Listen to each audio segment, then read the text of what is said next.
मानव जीवन पे ये ज्योतिष विज्ञान जो है इसका और ज्योतिषियों का कितना प्रभाव है और हमारे जीवन में उसकी क्या उपयोगिता है? मानव जीवन में ज्योतिष बस सिर्फ संकेतात्मक है। इसके द्वारा आप संकेत भर प्राप्त कर सकते हैं, लेकिन वह संकेत को जब आप अपनी वृत्ति से कंपेयर करते हैं तो आपको पता लगता है कि हमें फलित क्या होने वाला है। जैसे कि किसी व्यक्ति का क्रोधी स्वभाव, अब मंगल की दशा अंतर्दशा के कारण उसका एक बहुत बड़ा कोई विवाद कुंडली में दिखाई दे रहा है, तो हम लोग कह देते भाई देखो इस तारीख से इस तारीख के बीच में तुम्हें मौन रहना है।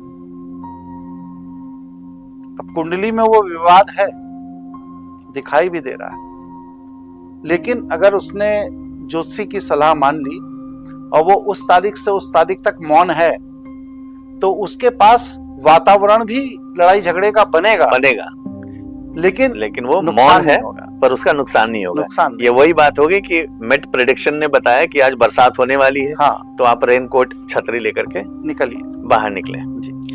तो मतलब जो हम ये समझ पा रहे हैं कि ज्योतिष विज्ञान से क्या होने वाला है, अनुमान ही लगा सकते हैं। तो कई लोगों ने ऐसे बताया कि ये आपके साथ में ये होगा, ऐसा होगा, इतने वर्षों में आप ये हासिल करेंगे, इतने वर्षों के बाद आपका ये तो फिर इसमें पुरुषार्थ का क्या रोल रह गया? देखिए, ईश्वर ने कार्य कारण की व्यवस्था में इस सृष्टि के संचालन का एक सिस्टम बनाया। अब उस सिस्टम में पुरुषार्थ की भूमिका यह है कि कभी कभी आपके अनुकूल परिस्थिति होती है, कभी आपके विपरीत परिस्थिति होती है। तो जब आपके अनुकूल परिस्थिति है तब तो आप अपना काम कर ही रहे हैं, कोई दिक्कत नहीं। लेकिन विपरीत परिस्थिति में भी परिस्थिति को अपने अनुकूल बनाने का प्रयास करना चाहिए।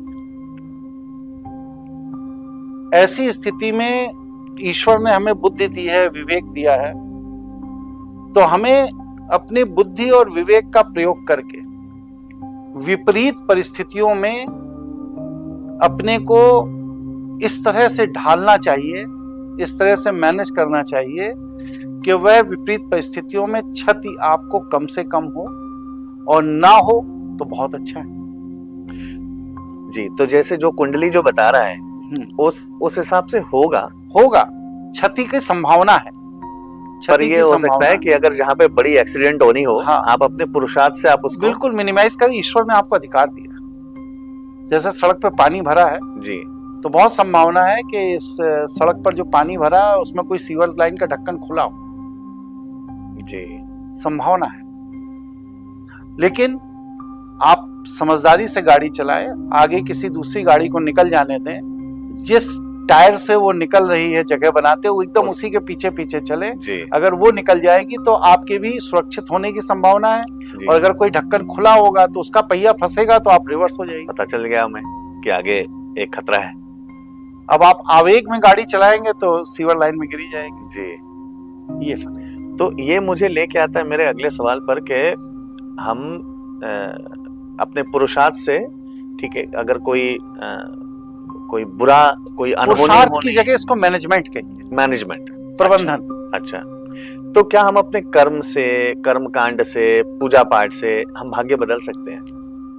आपको अगर भाग्य को बदलना है जी, तो उसके दो अलग अलग पहलू हैं। आप किस पहलू को भाग्य कह रहे हैं ये आपको बताना पड़ेगा। एक तो वो जो ज्योतिष के फलित में हमारा भाग्य लिखा है जी, दूसरा वो जो ज्योतिष के फलित में लिखा नहीं है लेकिन हम अपने पुरुषार्थ से उसको बदलना चाहते हैं। पहले वाले की जो कुंडली देख करके जो फलित है बिल्कुल बदला जा सकता है। ईश्वर ने आपको पूरा अधिकार दिया है कि आप अपने फलित को बदलें।